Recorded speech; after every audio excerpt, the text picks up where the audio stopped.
Assalamu alaikum, sunana Ibrahim Sa'id a cikin wannan channel ta DJ DAGARIOXX TV. Yau za mu kawo muku darasi ne akan yanda wayanda suke boye lasin nasu ko da za ku yi kasuwanci da su ya kaji mutum yana ce ma wallahi ya jima mai hawa su ko waye kuma alhalin ya hau kawai dai wata hanya ce dai kawai yanda dai zai dan badda maka haka. To ƙarshen su ta zo mun kawo muku wani application mai matukar amfani wanda zai fasa wannan lasin in zaka gani da yanayin sokansa da yanayin hawansa dai zaka iya yin bayani ta yanda za mu iya muku bayani a kansa, za mu yi muku yanda za ku gane. Ku biyo mu cikin wannan bidiyo ne. Idan yau ne farkon zuwanka cikin wannan channel tawa, ka danna mu subscribing da liking da ƙararrawar sanarwa domin ku ƙara mana ƙarfin gwiwan kawo muku irin wa'annan manya-manyan application wanda za su taimaka muku ta wajen kula da wayoyinku da kuma kare muku mutuncinku. Ku biyo mu cikin wannan bidiyo. Ba wani application bane wanda za ku soke, sunan shi WhatsApp tracker.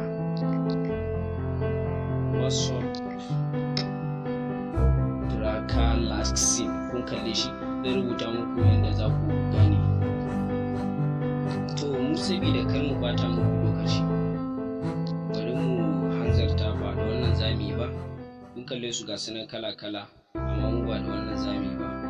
Ga da wanda zamu yi wannan da shine zamu yi, insha Allah wannan shine zai fi taimaka mana ta wannan wajen yanda zamu kawai da zarar ka buɗe shi kamar haka, ka yi installing, ya buɗe zai nuna maka open, sai a yi open na shi kamar haka yanda zai ba ku dama dai. Kaga nan kawai abinda za ka taɓa ruwanka da komai, sai ka taɓa continue, sai ka zo inda aka rubuta add number wannan. Yawa nan za ka sa suna wanda kake so ka bibiya. Ni bari gwada sa sunana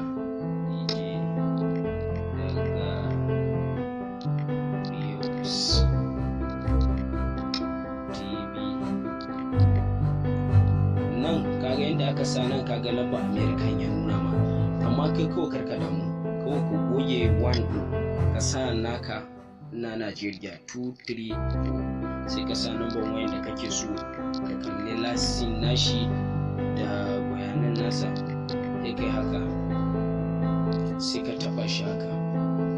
To kun kalli wannan line gashi nan ya rufe lasin nashi, ya hau online karfe 7 na yamma.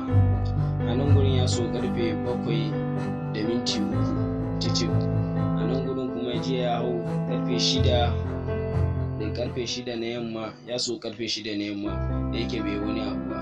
To hakan za ka yi adin wani namba ma za ka koma ba, sai ka yi adin nashi duka nan ne karshen bidiyon namu. Idan ya burge ku danna liking, ku yi comment, ku bi sharing zuwa abokananku don su samu wannan bidiyo mai matuƙar amfani.